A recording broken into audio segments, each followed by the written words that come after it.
ქართული მითოლოგია, პირქუში, ცეცხლოვანი მჭედელი.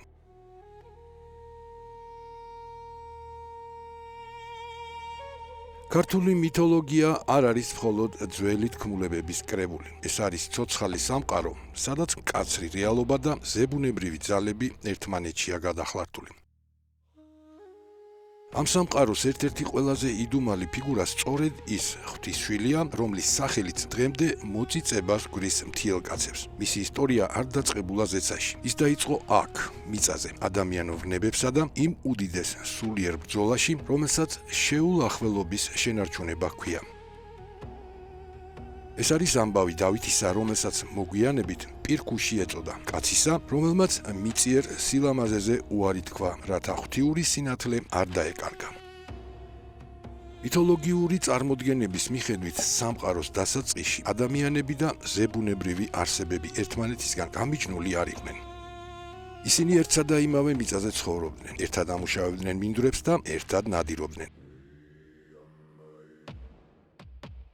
თუმცა ეს თანაცხოვრება მხოლოდ გარეგნულად იყო მშვიდობიანი. ადამიანები მორიგე ღმერთს ემსახურებოდნენ და მისგან წესრიგსა და კეთილდღეობას ელოდნენ. მაშინ როცა დევები ბნელეთის ძალებს ემორჩილებოდნენ. დევთა ბუნება ორმაგი იყო. ისინი ძლიერები და გოლიათები იყვნენ, მრავალი თავითა და რქებით, მაგრამ გონებით ხშირად ჩამოუვარდებოდნენ ადამიანებს.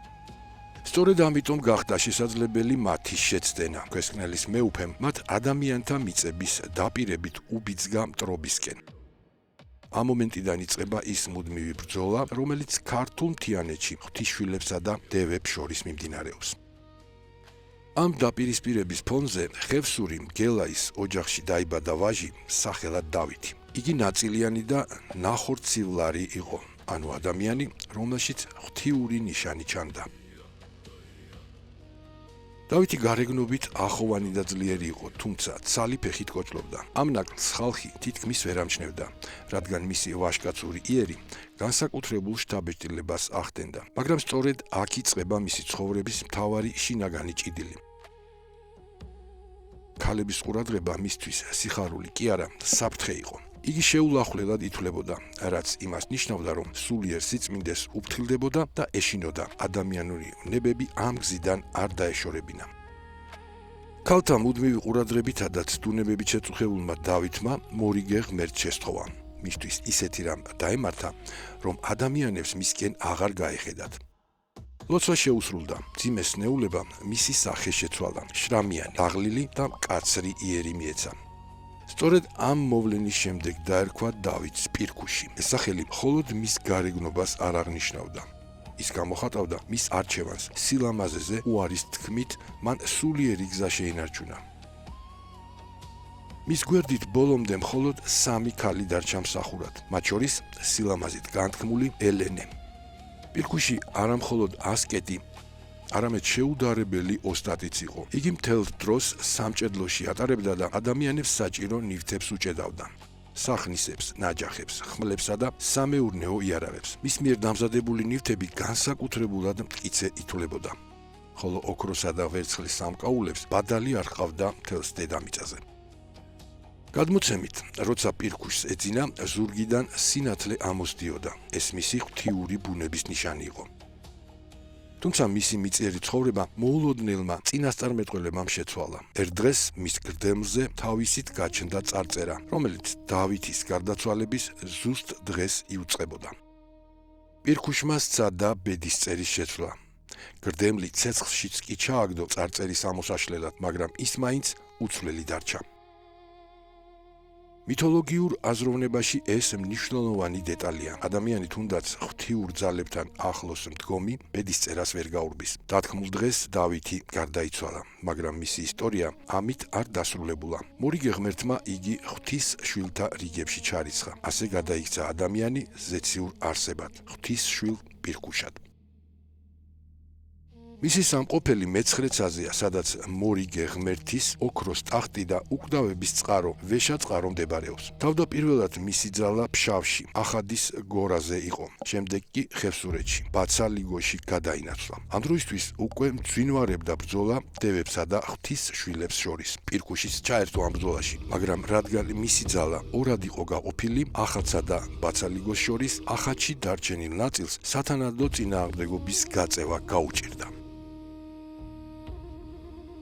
ერთ-ერთ ბრძოლაში დევებმა პირქუში დაატყვევეს და აიძულეს, მათთვის იარაღი ეჭედა. ეს ეპიზოდი განსაკუთრებულ მნიშვნელობას ატარებს. ჭედელი, რომელიც წესრიგისა და დაცვის სიმბოლოა, ქაოსის ძალების სამსახურში აღმოჩნდა.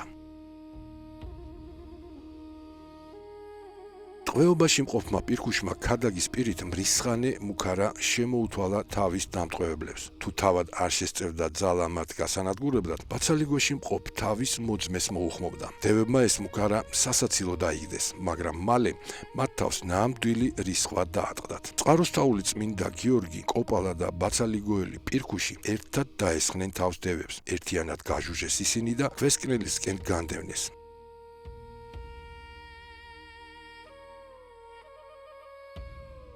განთავისუფლების შემდეგ პირქუშმა მადლიერების ნიშნად თავისი მხსნელებისთვის საუკეთესო საჩუქრები მოამზადა. წმინდა გიორგისთვის, რომელიც დიდებული მოისარი იყო, შვილდისარი და თასები გამოუჭედა, ხოლო კოპალასთვის უზარმაზარი ზარი, რათა მის ხმაზე ხალხს უფლის დიდება აღევლინა. აქ პირქუში უკვე მხოლოდ ჭედელი აღარ არის. იგი წმინდა ხელობის დამფუძნებელი ხდება. რკინის დამუშავება ქართულ ტრადიციაში წმინდა საქმედ ითვლებოდა, რადგან იგი საზოგადოების დაცვასა და არსებობას ემსახურებოდა. დღეს პირქუში აღმოსავლეთ საქართველოს მთიანეთში ჭედლების უპირველეს მფარველად და მასწავლებლად მიიჩნევა. მას ლოცვებით მიმართავდნენ და მის სახელზე სალოცავებიც აშენდა. მისი სახე აერთიანებს ორ იდეას: სულიერ სიმტკიცეს და პრაქტიკულ შრომას. იგი არ არის მხოლოდ მებრძოლი ან მხოლოდ ოსტატი. იგი ადამიანური ცხოვრების წესრიგის დამცველი ძალაა.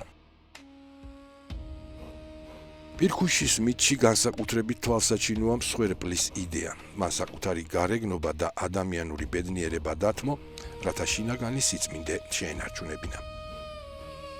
შემდეგ სიცოცხლეც დაკარგა, მაგრამ საზოგადოებამ იგი მფარველ ძალად გადააქცია. ამით მითოლოგია ხაზს უსვამს, რომ გმირობა არა მხოლოდ ბრძოლაში, არამედ საკუთარი თავის დამარცხებაშიც მდგომარეობს. ასე ჩამოყალიბდა პირქუშის სახე ქართულ კულტურულ მეხსიერებაში, ცეცხლოვანი ჭედელი, რომელიც ადამიანთა სამყაროსა და ზეციურ წესრიგს შორის შუამავლად დგას. მისი სახე გვახსენებს, რომ ჭეშმარიტი ძალა არა გარეგნულ ბრწყინვალებაში, არამედ იმ ცეცხლშია, რომელიც გულსა და გონებაში სამართლიანობისა და სიწმინდისთვის იწვის. პირქუში რჩება სიმბოლოდ იმისა, რომ ნამდვილი ოსტატობა და სულიერი სიწმინდე ხშირად უდიდესი მსხვერპლის ფასად მოიპოვება. იგი არის კაცი, რომელიც ღმერთად იქცა, მაგრამ გულით მუდამ თავისი ხალხის ოსტატად და მფარველად დარჩა. მისი სალოცავები ახადსა და ბაცალიგოში დღემდე მოწმობენ ამ უძველესი თქმულების სიცოცხლის უნარიანობასა და ქართული სულის ურყევობას.